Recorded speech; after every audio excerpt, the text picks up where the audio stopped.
Kehon koostumuksen mittauksessa olennaisin selville saatava asia on kehon rasvavarastojen määrä ja niiden sijainti. Mittaus kertoo muun muassa sisäelinten ympärille varastoituneen eli viskeraalirasvan määrästä. Lisäksi mittauksesta saa tietoa siitä, millainen olet ruumiin rakenteeltasi, eli oletko lihaksikas, hento tai jotain siltä väliltä, sekä siitä, miten sinulla on lihasmassaa eri kehonosissa.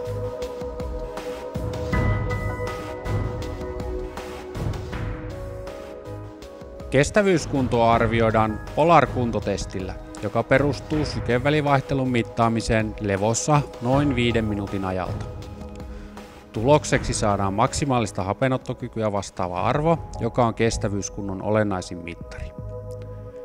Kestävyyskunnon merkitys on tärkeä sekä työkyvyn että verenkiertoelimistön sairauksien ennaltaehkäisyn kannalta. Fyysisesti raskaissa töissä on hyvä kestävyyskunto ehdoton edellytys työssä jaksamiselle.